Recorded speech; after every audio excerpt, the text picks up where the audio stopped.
días. Bueno, hoy tengo pues el placer y el honor de introducir la plática del profesor Guillermo Herrera, con el cual afortunadamente estamos iniciando una colaboración y es parte del objetivo de su visita acá, pero siempre quisimos que él presentara al menos parte de los resultados que ha obtenido durante su larga carrera científica, que como ustedes van a ver son resultados muy impresionantes. Y para introducir voy a dar un resumen, un intento de resumen del currículum del doctor, que es realmente impresionante y muy extenso, y a veces casi nunca uno logra resumir con justicia un currículum de esa magnitud, pero bueno.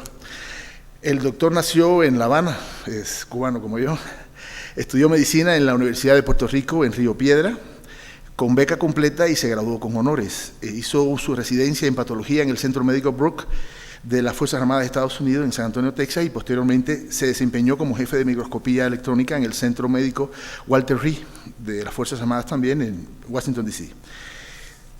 Luego se desempeñó como jefe de patología anatómica en el Centro Médico William Beaumont de la Armada en El Paso, Texas. Se retiró como coronel de las Fuerzas Armadas en 1996, posteriormente se trasladó a la Universidad de Alabama, donde se desempeñó primero como profesor asistente, luego como profesor asociado y finalmente como jefe de patología quirúrgica, para luego trasladarse a la Universidad Estatal de Luisiana desde el 1996, donde se desempeña como jefe del Departamento de Patología y Patología Translacional y es profesor de patología. En su haber tiene 225 publicaciones en revistas internacionales y más de 300 presentaciones en reuniones científicas. Yendo más a lo sustancioso, pues cedo la palabra al profesor Guillermo Herrera.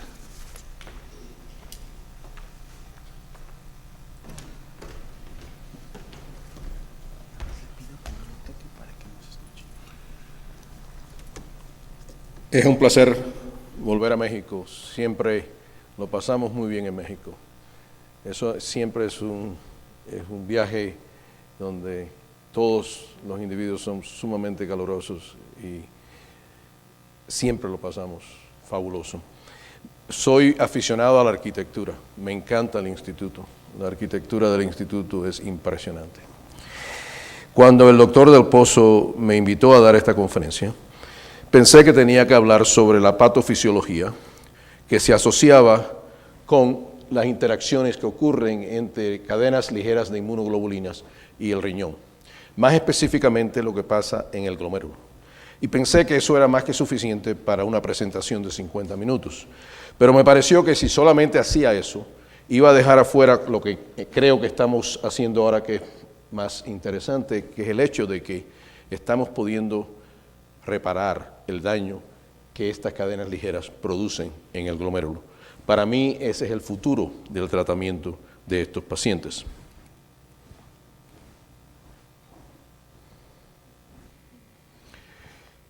Unas palabras sobre el centro donde trabajo. Esta es la Universidad del Estado de Luisiana, que está localizada en Shreveport, que se encuentra en la parte noroeste de Luisiana, muy cerca de Texas y muy cerca de Arkansas.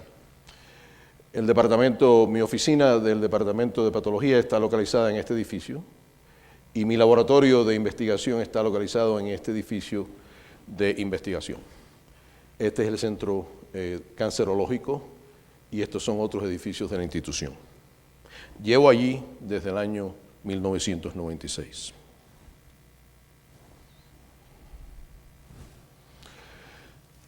Las actividades con referencia a esta investigación comenzaron cuando, sentado en un congreso en Milán, en el año 1987, escuché una semana completa de presentaciones donde se hablaba sobre los cambios que ocurrían en los túbulos proximales y, más importantes, en los túbulos distales asociados con pacientes que tenían mieloma.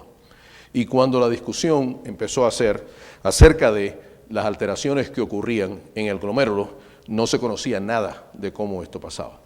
Por lo tanto, sentado allí pensé, esto parece ser una buena área de investigación. Para aquellos de ustedes que no conocen la anatomía del glomérulo, porque es muy importante conocerla para esta investigación, enseño aquí un glomérulo con el área del mesangio, que va a ser el área principal que vamos a discutir hoy, porque las enfermedades que vamos a hablar son enfermedades que comienzan en el mesangio, que se desarrollan en el mesangio, que progresan por los cambios que ocurren en el mesangio. Estos son los capilares, y las cadenas ligeras de inmunoglobulinas vienen por la sangre, y porque son de un peso molecular muy bajo, normalmente se filtran a través del asa capilar hacia el espacio urinario y llegan a los túbulos proximales. Esas son las cadenas ligeras normales. Esas cadenas ligeras normales que pasan por el asa capilar, incluyendo las cadenas ligeras, como les dije, van a entrar al espacio urinario y entonces van a ir al túbulo proximal. En el túbulo proximal, por acción endosómica, van a ser catabolizadas. Aquí ven ustedes usando inmunomarcaje con oro, donde vean que las cadenas kappa han sido marcadas. Estas son las microvellosidades del túbulo proximal, y vean que estas cadenas livianas están siendo absorbidas en el túbulo proximal y los endosomas están destruyendo esas cadenas ligeras. Esto ocurre cuando las cadenas ligeras son normales. Cuando esas cadenas ligeras son anormales, físico-químicamente anormales, con conformaciones anormales, esto puede que no ocurra. Normalmente las cadenas ligeras normales nunca interaccionan con el mesangio. No tienen ninguna necesidad de hacer eso, porque van a pasar a través del asa capilar al espacio urinario. Pero algunas cadenas ligeras, que son cadenas ligeras anormales, tienen una atracción por el mesangio. Interaccionan con las células mesangiales, porque van a ver, como van a ver ustedes en un minuto, hay unos receptores que hacen que esas cadenas anormales, que le vamos a llamar glomerulopáticas, porque producen alteraciones en el glomérulo, interaccionan con un receptor en la superficie de la célula mesangial, y así es como toda la patología surge. Hay dos enfermedades que ocurren a consecuencia de cadenas ligeras glomerulopáticas interaccionando con las células mesangiales. La primera es el amiloide, un tipo de amiloide que se deriva de cadenas ligeras, que le llamamos amiloide AL, quiere decir amiloide derivado de light chains. Y la segunda enfermedad la llamamos la enfermedad de deposición de cadenas ligeras. Son dos enfermedades totalmente diferentes. Esta, muy rara, esta, más común. En ambos casos tenemos una patología que es totalmente diferente en el mesangio de una a la otra. La patología que vemos en amiloide es que la matriz mesangial se destruye completamente y se reemplaza la matriz por este material homogéneo que van a ser las fibrillas de amiloide. Es decir, que la matriz mesangial se destruye completamente en el amiloide. Y por supuesto, este amiloide, lo ven ustedes, en este caso, representa amiloide de las cadenas de tipo lambda, y más específicamente la lambda 6, es la que tiene que ver con la formación de amiloide en el glomérulo. Esta otra enfermedad, la enfermedad de deposición de cadenas ligeras, también se produce esta acentuación y engrandecimiento del mesangio, pero en vez de ser reemplazamiento de la matriz, se añaden al mesangio otras proteínas que normalmente no están presentes en el mesangio. Y por lo tanto, el mesangio adquiere una apariencia nodular y una cantidad excesiva de proteínas. Tenemos un número de plataformas que hemos utilizado a través de los años para entender la relación que existe entre esas cadenas ligeras glomerulopáticas y las células mesangiales. Tenemos lo que llamamos la plataforma in vitro, donde cultivamos las células mesangiales y entonces purificamos las cadenas ligeras de la orina de aquellos pacientes que ya hemos diagnosticado con una biopsia renal, así sea de amiloidosis AL o LCDD, la enfermedad de deposición de cadenas ligeras. Esas proteínas ya purificadas y células mesangiales creciendo, las incubamos juntas y verán ustedes lo que pasa. Tenemos un sistema de ex vivo, donde cogemos los riñones, los sacamos del animal, ratas y ratones, y a través de la arteria renal perfundimos esas mismas cadenas purificadas de pacientes que hemos hecho ya el diagnóstico en biopsia renal de amiloidosis AL y también de LCDD. Y más recientemente hemos establecido un sistema in vivo, donde hacemos esto en el animal. Inyectamos las cadenas ligeras glomerulopáticas a través de la vena del pene de los ratones y producimos la enfermedad en el riñón. Vean ustedes que cada una de estas plataformas nos permite contestar diferentes preguntas que son importantes para la fisiopatología de estas enfermedades. Además, cada una de estas diferentes plataformas nos permiten estudiar este fenómeno por diferentes periodos de tiempo. Por ejemplo, el tipo de ex vivo, donde sacamos el riñón y lo perfundimos con las cadenas ligeras a través de la arteria renal, tan solo lo podemos mantener fisiológicamente activo por 96 horas. Pero nos permite mandar esas cadenas ligeras directa al riñón, lo que permite visualizar procedimientos muy claramente.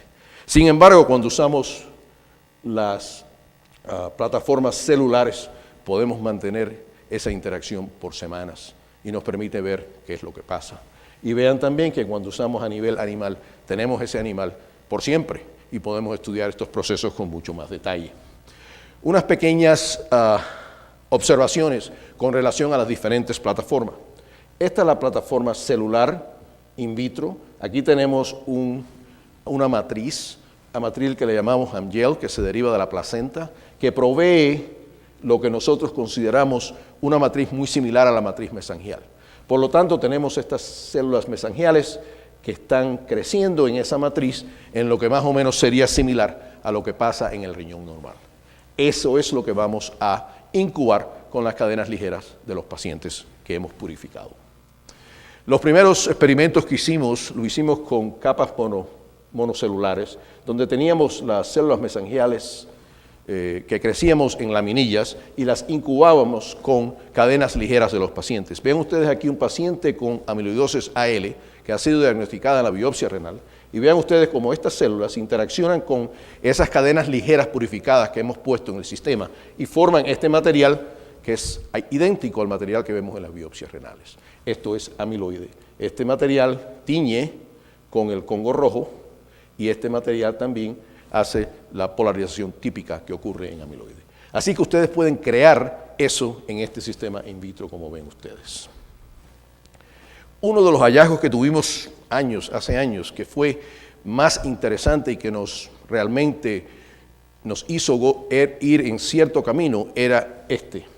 Cuando nosotros tomábamos células mesangiales y las incubábamos, células mesangiales normales, y esas células mesangiales le hacíamos una tinción de CD68. Como ustedes saben, esa tinción tiñe lisosomas. Esa es una tinción que detecta la presencia de macrófagos. Veíamos que solamente 2 al 3% de las células mesangiales teñían. Sin embargo, cuando incubábamos esas células mesangiales con cadenas ligeras de pacientes con AL amiloidosis, el número de esas células CD68 aumentaba de una manera dramática. Y ese aumento dramático se asociaba con las áreas donde se formaba el amiloide. Quiere decir que estas células normales se transformaban de lo que ellas son normalmente, que son células de músculo liso básicamente, a células de típico macrofágica. ¿Por qué sucedía eso? Eso realmente inició un proceso de pensamiento de cómo investigar lo que estaba pasando. Esta otra también pertenece a una de nuestras primeras publicaciones, donde pudimos demostrar que si nosotros incubábamos esas células mesangiales que estaban creciendo en una matriz con cadenas ligeras que purificamos de pacientes que tenían amiloide, pues verían ustedes que de principio se formaban pequeñas cantidades de amiloides que se incrementaban a medida que el tiempo pasaba, que ese amiloide teñía con el Congo rojo, con el rojo Congo, y también teñía con la tioflavina, que es otra manera de identificar el amiloide, pero se colocalizaba con cadenas ligeras, indicando que ese amiloide era derivado de esas cadenas ligeras. Vean ustedes cómo esto sucedía con incubación por 2 o 3 o 4 días con esas cadenas ligeras. Y al nivel de microscopía electrónica de transmisión, pudimos observar, de nuevo, esto aquí viene siendo nuestra matriz. Estas son las células que estamos cultivando mesangiales, que están creciendo sobre la matriz. Aquí tenemos la formación de amiloide, pero notamos que las células mesangiales que normalmente lucen como células de músculo liso se transformaban y adquirían un sinnúmero de lisosomas. Y eso sucedía en el área donde el amiloide se producía, testificando al hecho de que estas células, como les dije anteriormente, adquirían CD68. Entonces pudimos comprobar que de hecho para las células mesangiales producir amiloide tenían que transformarse fenotípicamente a células macrofágicas. También notamos en esos experimentos que esta célula que estaba formando este amiloide tenía también áreas en la membrana donde no había continuación, donde se perdía la membrana. Y veíamos que estos lisosomas se pegaban a la membrana y de hecho formaban unos abultamientos en la membrana. Y eso se asociaba con la deposición de las fibrillas de amiloide. Entonces, para estudiar lo que está pasando en la superficie de las células, no hay ninguna técnica mejor que el microscopio de rastreo o de barrido. Usando ese microscopio de barrido, pudimos demostrar que esta célula mesangial que ven ustedes aquí estaba asociada con estas protuberancias. Esos son los lisosomas que están presionando en la membrana de la célula mesangial. Y vean ustedes la formación inicial de las fibrillas de amiloide, que entonces esa célula mesangial bota hacia afuera. Vean ustedes aquí estas protuberancias y vean ustedes el nacimiento de las células de amiloide. Si nos vamos a microscopio de transmisión, el mismo fenómeno está ocurriendo, pero no se ve de una manera tan extraordinaria. Vemos los lisosomas, vemos las rupturas de la membrana, estos son los abultamientos o las protuberancias y el amiloide está siendo ido hacia la parte externa de la célula. Esto pertenece, de hecho, a un paciente, a una biopsia renal de un paciente. El punto es que nuestras investigaciones permiten relacionar lo que vemos en el laboratorio con lo que sucede en la práctica diaria con pacientes. Es una investigación translacional y mi laboratorio siempre ha estado interesado en aspectos translacionales de la investigación. Vean ustedes también que a medida que el tiempo pasaba y teníamos células mesangiales que estábamos creciendo en una matriz, si esas células mesangiales si la cadena ligera con la cual incubábamos esas células eran cadenas ligeras de pacientes que tenían amiloide en la biopsia renal, veíamos que estas células mesangiales, de hecho, se extendían y penetraban de una manera bastante activa a la matriz. Pensamos que esto debía ser al hecho de que estas células mesangiales, bajo la influencia de las cadenas ligeras de pacientes de amiloide, activaban las metaloproteinasas y eso hacía que pudiera invadir la matriz mesangial. Para aquellos que son patólogos, ahora ustedes pueden saber y analizar por qué cuando vemos una biopsia renal de un paciente que tiene amiloidosis y hacemos una tinción de plata, la tinción de plata típicamente tiñe las membranas, pero también tiñe de manera negra la matriz mesangial. Vean ustedes que en esta parte el mesangio se ha expandido, pero no hay tinción. Quiere decir que ese mesangio ha sido completamente destruido. Ha habido mesangiolisis. Y la mesangiolisis ha ocurrido por la deposición de amiloide que ha llevado a activación de metaloproteinasas y que ha llevado a la destrucción de esa matriz. Por lo tanto, empezamos a pensar que hay ciertos efectos directos una vez que el amiloide se deposita en el área extracelular. Amiloide activa las metaloproteinasas y hace que se destruya la matriz normal. También amiloide hace que la apoptosis se aumente. Es decir, las células mesangiales que permanecen entran en la etapa apoptótica y eventualmente son completamente no funcionales. Y finalmente, este amiloide inhibe un factor de transformación de crecimiento muy importante, el TGF-beta, que es el que es responsable de reparar el daño en la matriz. No tan solo estamos destruyendo la matriz mesangial, pero no la podemos reemplazar. Y de ahí que vemos nosotros que en el aspecto maduro de un paciente que tiene amiloidosis avanzada, la matriz está totalmente ida y no quedan casi células mesangiales. Esto es lo que pasa en amiloidosis. Y este esquema típicamente explica lo que he estado hablando. Las cadenas amiloidogénicas interaccionan, como veremos en un minuto, con un receptor en las células mesangiales. Son atraídas al mesangio. Y esto hace que se inicien una serie de actividades en las células que llegan a la producción de amiloide. Y cuando el amiloide se destruye afuera de las células, las metaloproteinasas se activan, destruyen la matriz normal y el amiloide básicamente ocupa el área mesangial. La reparación de ese mesangio no es posible porque el amiloide ha inhibido el Transforming Growth Factor beta o el factor de transformación de crecimiento beta.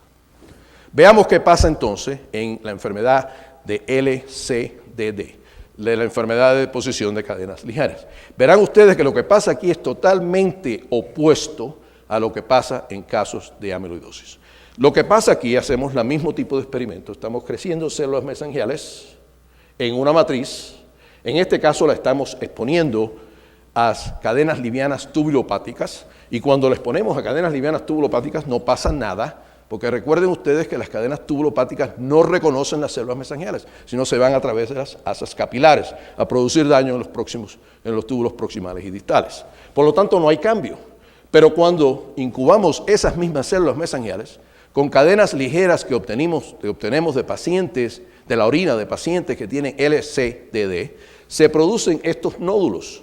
Y estos nódulos que se producen son idénticos a los que le enseñé en la biopsia renal de estos pacientes. Lo interesante es que estos nódulos están llenos de matriz. La cantidad de la matriz se aumenta en esta enfermedad, pero esa matriz es una matriz anormal. Normalmente el mesangio del glomérulo lo que tiene principalmente es colágeno 4.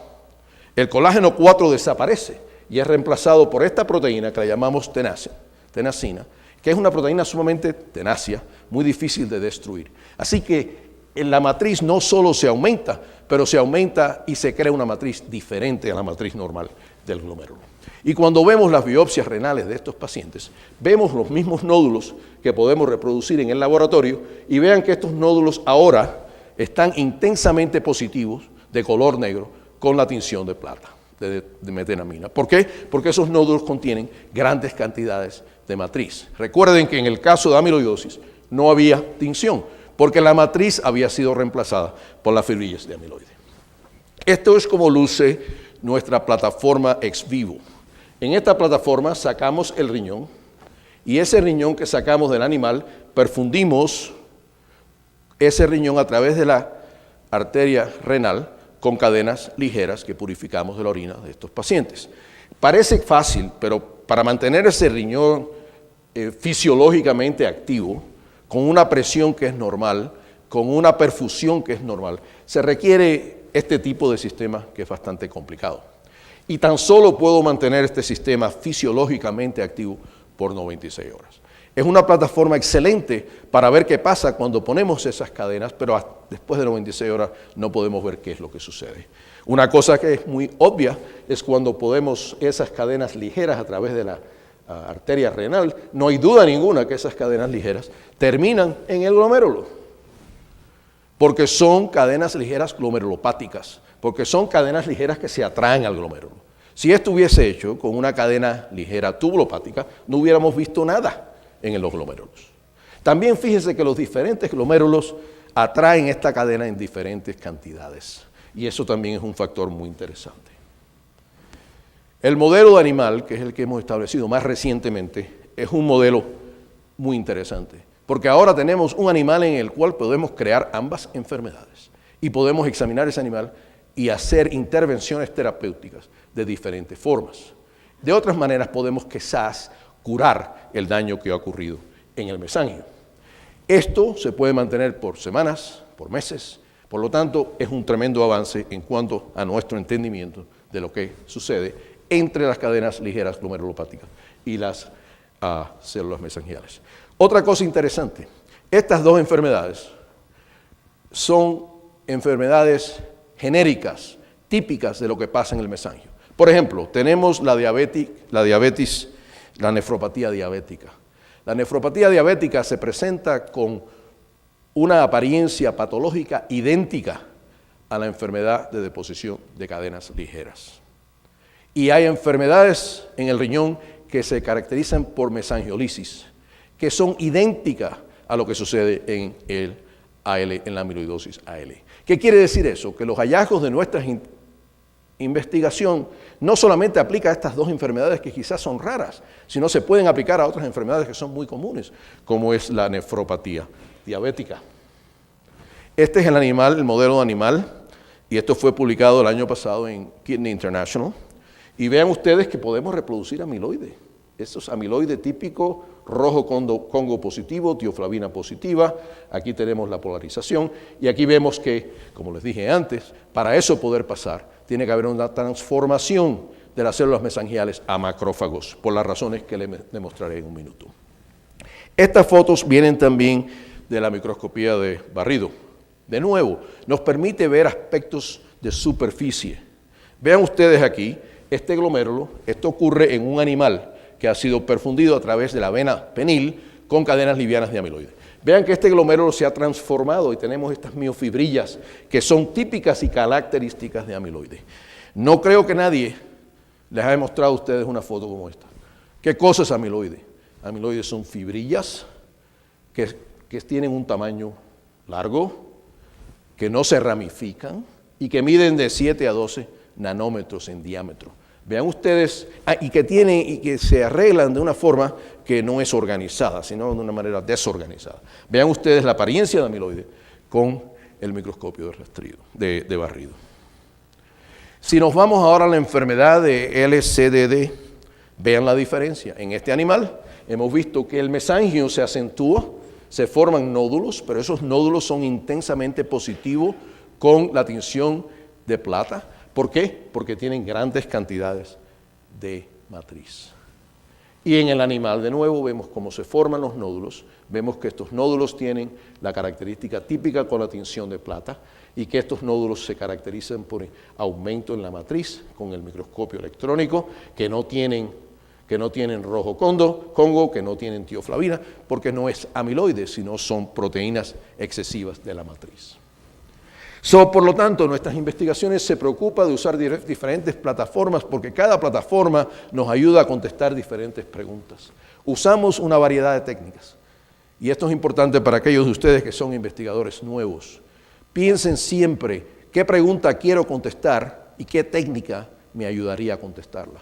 No es una sola técnica, es un uso de muchas técnicas para poder llevar a cabo, en poder contestar las preguntas. Correlacionar la morfología con los mecanismos moleculares. Algunas personas se han olvidado de la morfología, van directo al aspecto molecular. Y no hay duda ninguna que el aspecto molecular es muy importante, pero la morfología aumenta el entendimiento y hace que se entiendan los aspectos moleculares mejor. Y recuerden el aspecto translacional. Siempre piensen en que hay un paciente con esa enfermedad, que su investigación puede ayudar a ese paciente. Y finalmente, piense que toda investigación que usted está haciendo va a tener un propósito final, que va a ser identificar cómo se puede tratar esta enfermedad mejor, para curación. Dos cosas más que es importante antes de enseñarles lo de las células madres. Encontramos que estas cadenas ligeras, ambas de amiloidosis y de LCDD, tenían el mismo receptor. Vean ustedes aquí la colocalización de las cadenas de tipo LCDD, que lo tenemos aquí de verde, con las cadenas de tipo amiloide, que aquí aparecen rojas. Y vean que en la superficie de la célula mesangial aparece el color amarillo, porque ambas van al mismo receptor. Así que el receptor que está en las células mesangiales es el mismo para todas las cadenas glomerulopáticas. Y este receptor es muy interesante porque se localiza en unas caviolas. Y vean ustedes estas caviolas aquí, usando inmunomarcaje. Las cadenas ligeras glomerulopáticas interaccionan con estos coated pits, que lo vemos aquí con el microscopio de barrido. Estas son las cadenas livianas interaccionando con esa estructura. ¿Ven usted la importancia de usar la metodología correcta para observar la morfología necesaria? Y por lo tanto, podemos ver que a pesar de que interaccionan con el mismo receptor, lo que pasa después es totalmente diferente. Vemos que en el caso de LCDD, la interacción ocurre en la superficie, un poco de internalización ocurre, pero nada más. En el caso de amiloide, se internaliza completamente y esas cadenas ligeras son llevados a los lisosomas, donde se forman las fibrillas de amiloide. Y veremos eso en un minuto. Cuando estas cadenas ligeras glomerulopáticas, solamente las glomerulopáticas, interaccionan con las células mesangiales, hay una serie de mecanismos signaling que están ocurriendo. Por ejemplo, la translocación del CFOS, la translocación del NF-κB ocurre instantáneamente. Estas cosas que son señales que la célula está recibiendo de esas cadenas ligeras es lo que hace que la patología ocurra.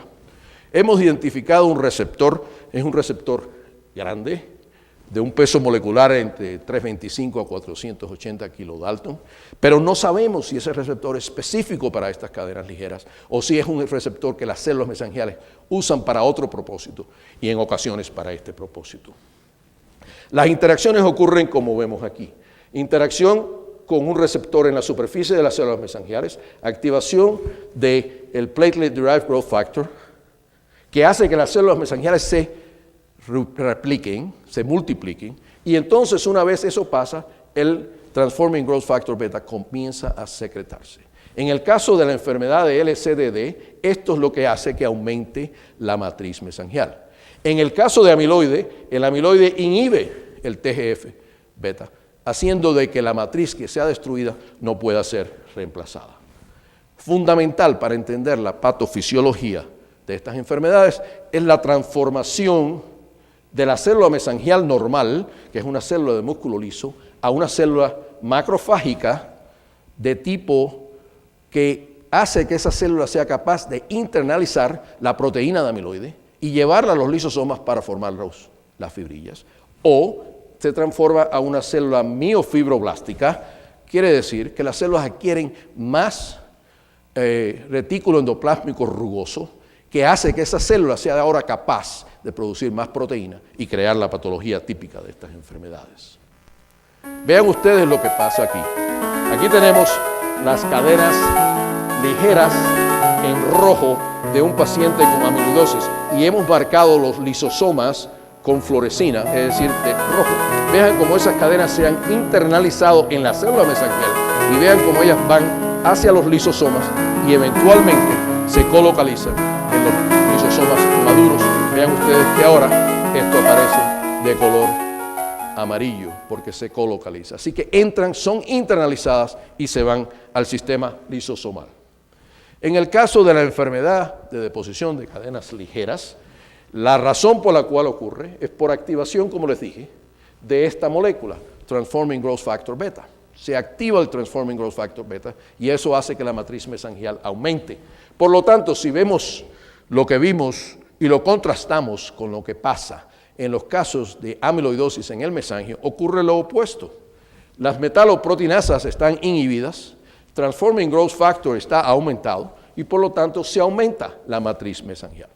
Pero todo esto ocurre porque las interacciones en la superficie de las células mesangiales son diferentes, las señales que mandan son diferentes y las células mesangiales son capaces de reconocer las diferentes proteínas. De ahí la importancia de las características físico-químicas y de conformamiento de esas proteínas para producir la patología. Vean ustedes esto ahora. Empezamos con la proteína de los pacientes con LCDD. Vean que el receptor actúa, la proteína actúa en el receptor y es internalizada, pero solamente a la superficie. Noten el cambio que ha ocurrido en la célula. La célula ha adquirido grandes cantidades de retículo endoplásmico rugoso que le permite entonces producir proteínas que se depositan en la matriz mesangial. Vean la diferencia cuando ponemos en el sistema proteínas de pacientes con amiloidosis. Se suponía que hubiera. Lo que pasa ahora es que se internalizan los endosomas. Está repitiendo. Queremos ver lo que pasa ahora con las amiloidosis. Verán que reaccionan con el mismo receptor, como lo ven aquí. Se internaliza. Los endosomas son incapaces de destruirla. Mantienen esa proteína, la célula ha adquirido una gran cantidad de lisosomas, se ha transformado a células macrofágicas y ahora esa proteína se va a ser llevada a esos lisosomas y eventualmente la acción proteolítica de los lisosomas a un pH acídico hace que se formen las fibrillas de amiloide que se van a depositar en la matriz mesangial y una vez que el amiloide se deposite, destruye la matriz mesangial y eventualmente las fibrillas de amiloide ocupan toda la matriz, como ven ustedes aquí. Vean ustedes que son ambas cadenas ligeras glomerulopáticas. Una actúa de una forma, la otra actúa de otra forma, y así podemos explicar lo que ocurre en los riñones de estos pacientes. Lo otro interesante acerca de esto es que cada uno de esos sistemas de acción son puntos accionables. Por ejemplo, si en mi sistema yo aumento el pH de los lisosomas, si yo aumento el pH de los lisosomas, no se forma amiloide. Sencillamente porque el lisosoma tan solo puede destruir esa proteína y crear las fibrillas cuando su pH es el pH adecuado, acídico. Hemos tenido una serie de publicaciones, es imposible entrar en todos los detalles, pero aquellos de ustedes que están interesantes pueden ver estas publicaciones en los últimos 20 años. Tengo que decirles un par de cosas acerca de la reparación. Así que tenemos ahora pacientes que tienen estas enfermedades, el mesangio ha sido alterado, hay enfermedad renal, y si usted no para esa, ¿qué le va a pasar? Pues sencillamente estos pacientes van a fracaso renal. Recuerden que en este sistema el aspecto fundamental son las cadenas ligeras que están circulando. Así que es importante tratar a ese paciente quien tiene, desde el punto de vista conceptual, células plasmáticas en la médula ósea que están produciendo estas cadenas anormales. Así que el tratamiento de esa enfermedad, de ese mieloma, es importante, porque si usted continúa teniendo estas cadenas llegando al riñón, a menos que usted tenga una manera de impedir la interacción entre las cadenas y las células mesangiales, la enfermedad continúa. Pero si usted logra controlar esa enfermedad y entonces tiene un riñón dañado, tiene que venir a reemplazar ese riñón. Recuerde lo que estamos hablando. Por un lado, la matriz se ha reemplazado con fibrillas de amiloide. Por otro lado, la matriz se ha engrandecido con una proteína que se deposita que se llama tenascin, que es muy difícil de resolver. Son dos enfermedades completamente diferentes en cuanto a lo que pasa en el mesangio. No hay duda ninguna que estas cadenas ligeras de inmunoglobulinas de estos pacientes, cuando se ponen en células de cultivo mesangiales, ellas incrementan la apoptosis. Y no hay duda ninguna de que cuando nosotros vemos las biopsias renales de estos pacientes, ambos, los que tienen amiloidosis AL y los que tienen LCDD, quedan muy pocas células mesangiales, si alguna, en la etapa madura de la enfermedad. Y eso es porque estas células producen, estas cadenas ligeras producen apoptosis. Vean ustedes aquí una célula mesangial apoptótica. Entonces, si ahora nosotros queremos reemplazar y reparar la situación, tenemos que lidiar con esto. Ver si funciona. Vean ustedes ahora. Lo que quiero enseñarles es cómo es que la apoptosis ocurre. No está funcionando esto.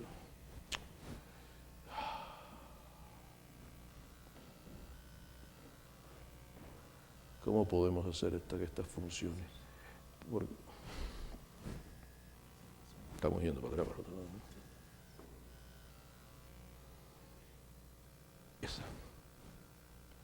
Estas son células mesangiales que han sido expuestas a cadenas glomerulopáticas. Y lo que le quiero enseñar es lo que pasa al final. No sé si vieron cómo los cuerpos apoptóticos estaban saliendo de esas células. Ahora, si vamos a la próxima, quédese aquí a ver si funciona. Lo jugamos de nuevo. Vean ustedes aquí, los cuerpos apoptóticos están saliendo. Véanlos. Esos cuerpos apoptóticos ahora están en el mesangio y tenemos que limpiarlos. De nuevo. Aquí, acá. Ahora, ¿cómo los limpiamos? Ponemos células madres mesenquimales, y veamos qué es lo que sucede cuando ponemos esas células madres mesenquimales. Estos son los cuerpos apoptóticos de las células mesangiales. La célula mesenquimal ha venido y se come, destruye los cuerpos apoptóticos. Esa célula madre ya ha adquirido un aspecto fagocítico para poder llevar a cabo estas funciones. Por lo tanto, cuando nosotros queremos hacer que ese mesangio se repare, no tenemos suficientes células mesangiales que están funcionales, que nos pueden reemplazar el mesangio. Tenemos que traer otras células para que puedan venir ahí y reparar lo que pasa. Y esa es la función que pueden hacer las células madres. El riñón en sí tiene mecanismos de reparación que existen. Número uno, si el daño que ocurre en el riñón es mínimo, pueden que células de la médula ósea puedan trasladarse al mesangio y reparar un poquito de daño. solamente cuando ese daño es pequeño. También hay una serie de niches en el riñón de células madres que también pueden venir y ayudar cuando el daño es pequeño. Pero cuando el daño es tanto como lo que yo les he mostrado en estos pacientes, necesitamos células de afuera que puedan venir y ayudar en la reparación. De hecho, si nosotros pensamos en reparación del glomérulo, todavía no entendemos cuáles células en niches en el riñón puedan hacer eso. Es posible que hay unas células parietales por acá que puedan ayudar a la reparación. Sabemos que ayudan a la reparación de los podocitos, pero no hay ninguna evidencia que esas células puedan ayudar a la reparación del mesangio. Y por lo tanto, las células mesenquimales, células madres mesenquimales, si usted las administra de manera intravenosa, esas células son unas células sumamente inteligentes y encuentran el lugar de daño para reemplazar y reparar qué ha ocurrido. Es interesante, esto ya ocurre en pacientes con daño renal tubular, donde estas células madres se han usado para reparar túbulos, pero no ha habido investigación en cuanto a la reparación de los glomérulos. ¿Por qué estas células mesenquimales nos ayudan? Nos ayudan porque, número uno, encuentran el lugar donde ir. Por supuesto, les enseñé que en el mesangio del riñón que ha sido afectado, no todos los mesangios están afectados igualmente. Estas células son capaces de ir a donde el daño existe y no a las otras áreas mesangiales. Producen una serie de factores de crecimiento y tienen un efecto paracríneo muy importante en la reparación. Además, estas células son células capaces de hablar con otras células y mantener lo que yo digo, el ejército completo tratando de llevar a la reparación. Y una cosa que nuestro laboratorio ha demostrado sin duda ninguna y que todavía permanece dudoso en la literatura, es que esta misma célula mesenquimal, se transforma primero en una célula macrófaga, limpia el daño y entonces esa misma célula mesenquimal se transforma en células mesangiales y entonces comienza a poner una matriz normal. Esas células son extraordinarias. Vean ustedes, por ejemplo, en este caso, cómo estas células, y de nuevo un poco de literatura, por muchos años el efecto paracríneo era lo único que se entendía que estas células hacían. De otra manera, usted ponía células madres, ellas llegaban al lugar y ellas mismas producían una serie de factores de crecimiento y eso ayudaba a la reparación. El efecto de transformación de una célula madre a una célula específica del lugar se ha disputado por muchos años, pero hace ya años que se dijo que esa misma célula madre se podría transformar en miocitos cardíacos. Y también ha habido investigación muy interesante donde se ha visto en diferentes modelos de daño en el glomérulo, donde esas células también se pueden cambiar a células mesangiales. Pero esta literatura es como que se dice escondida, no una literatura que sale. Este grupo, de hecho, fueron los primeros que demostraron esa transformación y nosotros hemos podido verlo también. Usamos un equipo muy interesante. Este equipo que está aquí permite mantener las células en cultivo viva y le podemos poner e incubar esas células con las cadenas ligeras y observar el proceso por semanas. Y le podemos decir a la máquina que tome fotos, digamos, cada 10 minutos, que tome fotos cada 15 minutos. Y entonces tenemos todas estas fotos para examinar. Las dos fotos que le demostré, donde se enseñaba la apoptosis y donde se enseñaba las células madres comiéndose los cuerpos apoptóticos, vinieron de esto. La información también permite que yo coja diferentes fluorocromos y marque las células con diferentes, hasta 5 fluorocromos. Así que puedo observar el procedimiento por días, por semanas, de una manera muy efectiva. Vean ustedes aquí una formación de amiloide en un cultivo de células. Y lo que quiero demostrarle inmediatamente es que cuando yo pongo las células madres en ese cultivo y marco esas células madres en este momento verde, vean ustedes cómo esas células madres van exactamente a donde está el daño. No van al resto, van a donde está el daño porque saben que ahí es donde ellas son necesitadas. Dos cosas acerca de las células madres. Si ustedes ven células madres que no son activadas, son células pequeñas que casi no tienen citoplasma, que el citoplasma apenas tiene organelos. Son células que no están capaces en su aspecto inactivo de hacer nada. Pero en cuanto usted coge esas células, esas son células madres que han sido marcadas con este cosa verde. Cuando usted coge estas células y las activa o las pone a trabajar, inmediatamente estas células se transforman en un fenotipo macrofágico para poder limpiar el lugar. Y entonces luego, una vez que la limpieza ha ocurrido, se transforman en este caso en células de músculo liso, porque están tratando de transformarse en células mesangiales. Esas células mesangiales son capaces de contractabilidad. Así que no solo es un aspecto morfológico, pero es un aspecto funcional. Y aquí vean ustedes, estas son células madres que están marcadas con dos marcadores que son típicos de células madres cuando las incubamos con células ligeras amiloidogénicas. Pierden sus marcadores de células madres, primero cogen marcadores de CD68, es decir, se transforma a células macrofágicas y eventualmente pierden ese marcador y adquieren marcadores de células de músculo liso. La transformación es una transformación absoluta. Y esta transformación se puede ver también en microscopía electrónica. Vemos las células sin cadenas ligeras. Estas lucen como células típicas de músculo liso. Si le ponemos las cadenas ligeras de amiloide, comienzan a tener células macrofágicas y comenzamos a ver la producción de amiloide en el sistema. Y cuando ponemos esas células mesenquimales, vemos que las células mesenquimales que han adquirido un aspecto macrofágico con muchos lisosomas comienzan a destruir ese amiloide que está en el espacio extracelular. Y si entonces activamos el proceso y lo observamos un poco más tarde, vemos que las células que comenzaron siendo células completamente inmaduras, ahora lucen como células típicas de mesangio, con los aspectos con las miofibrillas típicas que son de esas células. Una serie de microscopía electrónica que creo que es muy interesante.